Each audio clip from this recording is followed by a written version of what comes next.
I remember the day like yesterday. It was a crisp autumn morning, with a lot of leaves in the air. It was November, and I was just 9. I was happy. It was Saturday. My mum had to run some errands, and my dad was at work. Surprisingly, on a Saturday, I had to take care of my 1-year-old twin sisters, so did my older sister. I was the only boy child, and I grew out of Blue's Clues when I was 4, cause for some reason I thought it was too girly. It was only 2001, so I wasn't really surprised of my 15-year-old sister suggesting a Blue's Clues VHS.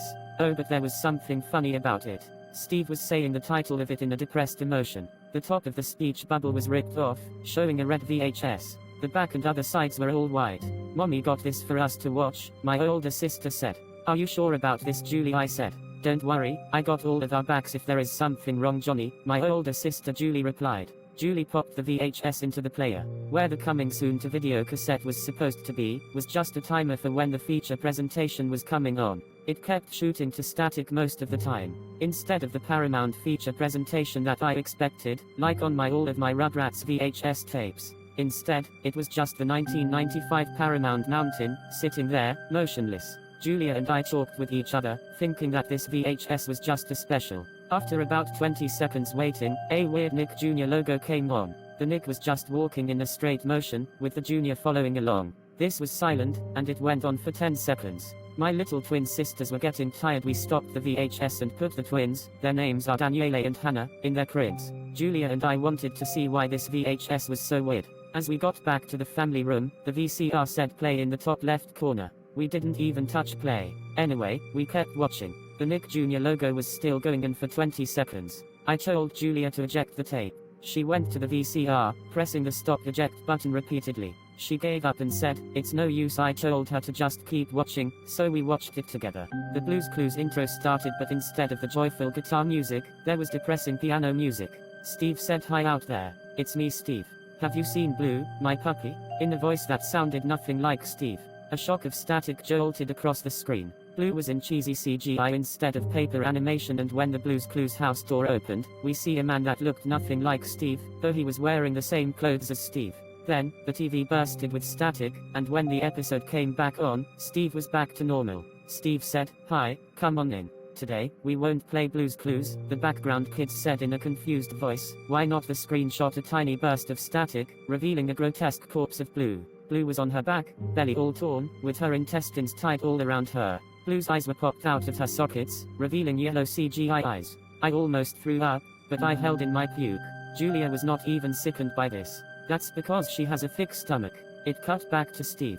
Steve was smiling very big, at a rate where CGI wasn't that realistic with effects in 2001. The kids in the background were crying. This crying was getting louder until Steve said, you kids will learn about death. The TV turned to static for a boring 2 minutes. Julia and I talked about if this was actually made by Paramount. Julia called 911 and she told me the line was cut. We had to watch the whole thing then. After the static ended, Steve said that he would be playing a special game. The background kids cheered. He went to side table drawer. Side table said, Blue's Clues. I'm so X. A loud gunshot rang. The screen changed to black, and Steve laughed in a soft voice. After the screen faded back, we see Mr. Salt with red bloody eyes, and Mrs. Pepper with white eyes and sharp teeth so realistic it feels like you can touch them. Steve asked if they wanted any juice. The couple said sure thing. Static once again shot across the screen. I could make out 666 in the static. Julia asked if I saw 666, obviously I said yes. So we snuggled up with each other, waiting for the worst to come. The episode came back on with Steve saying, here you go, 2 servings of yummy juice. Mr. Salt and Mrs. Pepper were in cheesy CGI this time. They drank Steve's juice and liked it. Yummy, what's in this? Mr. Salt asked. Cyanide and poison, of course, Steve replied. What? Mrs. Pepper screeched. Suddenly, the two were coughing up salt and pepper out of their bottles instantly instead of blood. Julia and I watched in horror as the 2 alive inanimate objects suffered to meet their fate. Steve was satisfied of his accomplishment. He kept going. Shovel and Pail were in the backyard, and they looked sad, and all they were doing was staring at a live-action clock that resembled Tickety-Tock.